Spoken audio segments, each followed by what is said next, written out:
¿Y si te digo que finalmente he descubierto quién es el misterioso creador de Bitcoin, Satoshi Nakamoto? En este vídeo te voy a enseñar las pruebas de por qué creo que Hal Finley podría ser realmente Satoshi Nakamoto. Analizaremos cómo Hal trabajó en las mismas tecnologías de criptografía décadas antes de Bitcoin. Veremos sus primeras interacciones con Bitcoin y Satoshi y discutiremos por qué Hal encaja con el perfil de alguien con las habilidades técnicas y la visión para crear Bitcoin. Y hablaremos de por qué la identidad de Satoshi en última instancia no importa. Bitcoin ahora pertenece a todos sus usuarios, no a una sola persona.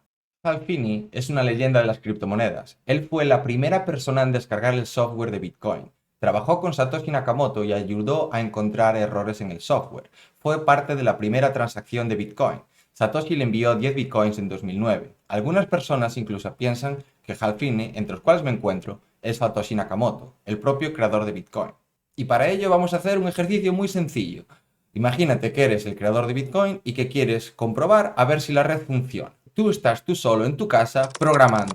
¿Qué es más probable? ¿Que te lo envíes a ti mismo y veas si funciona de un ordenador a otro, de una wallet a otra o lo que sea, para realmente ver si simplemente te has comido una coma o cualquier función dentro del código no está funcionando correctamente? O que hayas, oye, mira, Alberto, es muchísimo más factible que se la haya hecho a sí mismo, porque simplemente es más práctico. Además de que, claro, la primera transacción. Y si no me crees, aquí te dejo la prueba. Hal ya hablaba de las pruebas de conocimiento cero hace 25 años, en el año 98. I want to prove to you that I know a message that hashes to a given hash value using the SHA-1 hash. I don't want to reveal anything about the message to you. It's a zero-knowledge proof, and I've written a program to do this, which I will tell you about.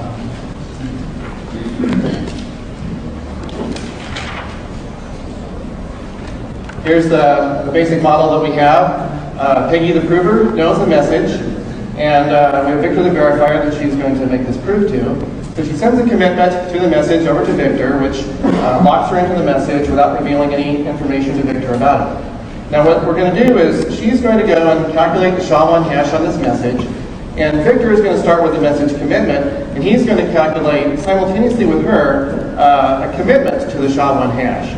She's going to help him do this as they perform the calculation together, but of course again without revealing any information about the message. At the end, she has the hash, Victor has the commitment to the hash, and she'll open the commitment. He can verify that it matches what he calculated, and that's how he'll know that this was the message that she knows the message that hashes to this value. The motivation for doing this, lots of the presentations that we hear about will say this particular protocol could of course be done with general purpose zero knowledge and perhaps multi-party computations, but those techniques are inefficient or they're impractical. So I wanted to find out just how inefficient, just how impractical they really are. I picked SHA because obviously there's not going to be any kind of an elegant zero knowledge proof of a SHA hash, because the whole algorithm is designed to be complex and irreversible. So it's really meant as a benchmark to see what the state of the art is for zero knowledge proof systems that can handle general and irregular problems like this. The proof system that I'm using is one by Kramer and Damgaard. It will be presented this Thursday, right here in Crypto. Zero knowledge proofs for finite field arithmetic. It's very efficient and it's quite flexible. I've implemented two of the generators they describe in their paper. One which is suitable for zero knowledge arguments, where the prover's privacy is protected unconditionally, and the other for zero knowledge proofs, where the prover is unconditionally bound. It depends on what model that you're using. The nice thing about their system is that you can either do commitments to values up to the size of the group order in these discrete log systems, or you can do bit commitments, which are just the value commitments restricted to this range. And I make use of that quite a bit in my program. And another nice thing about it is it allows pre-computation of the commitments. The prover and the verifier can work together and calculate a pool of bit commitments ahead of time, which is relatively expensive. And then once they've done that, they can go through and actually perform the protocol in a relatively short period of time, as you'll see in the results. Relatively.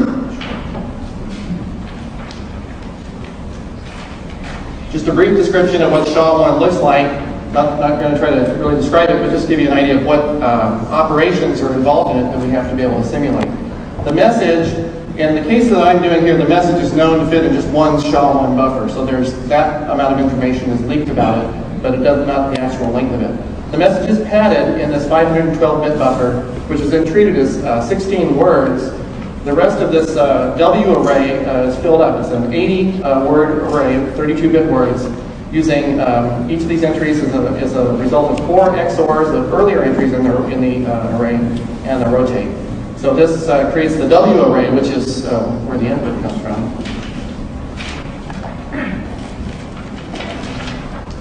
Then the actual SHA compression function works like this, and we have 5 32-bit words which hold the state.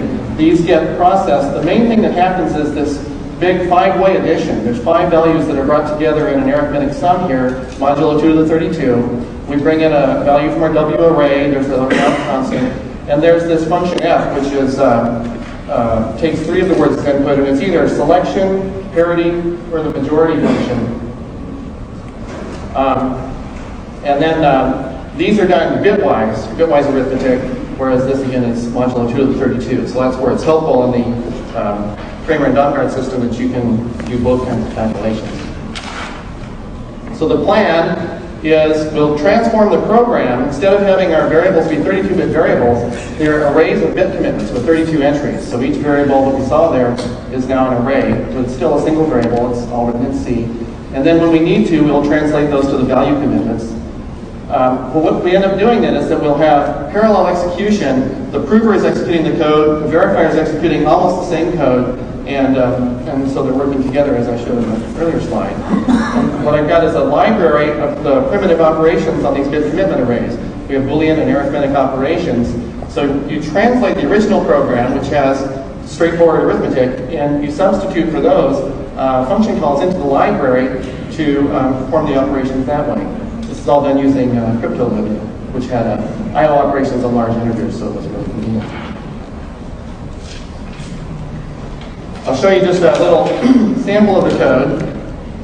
I'll show you both in the form in which it's used in the zero knowledge proof and in the form in the original form, so you can side by side and see what kinds of transformations have to be done. Originally, here's where we're doing the add function. There's the 4 different types that are used. And here's the big add that I showed, where there's 5 values coming together and being added.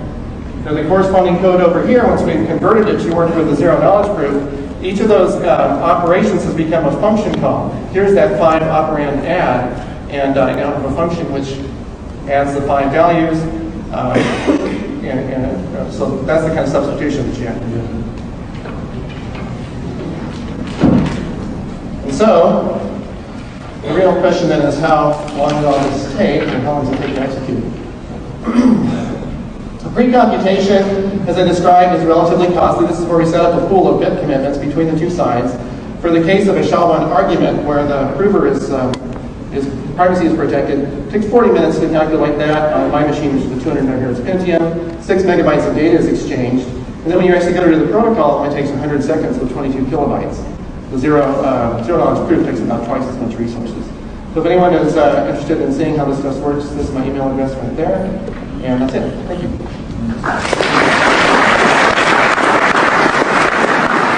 Mi primera reacción al ver el vídeo fue, pero ¿cómo narices hubo una conferencia cripto en el año 98? ¿No? Yo tenía 8 años. ¿Okay?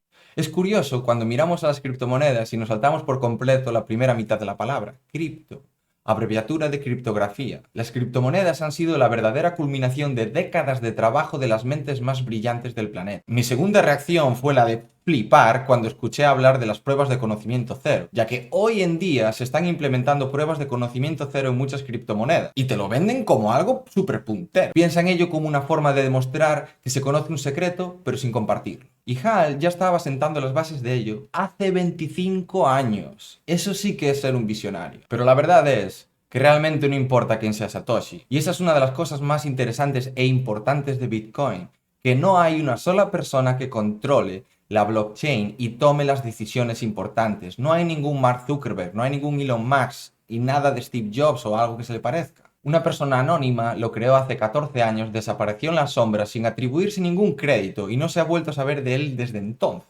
Hoy, Bitcoin es propiedad de miles de millones de personas. que lo utilizan y se benefician de sus virtudes. Tiene una capitalización de mercado de más de 500.000 millones de dólares. Es el 13º activo más valioso del mundo y se ha convertido exactamente en lo que pretendía ser, un activo para la gente, controlado por la gente. Un saludo para todos y para Satoshi, estés donde estés y seas quien seas. Nos vemos en la próxima.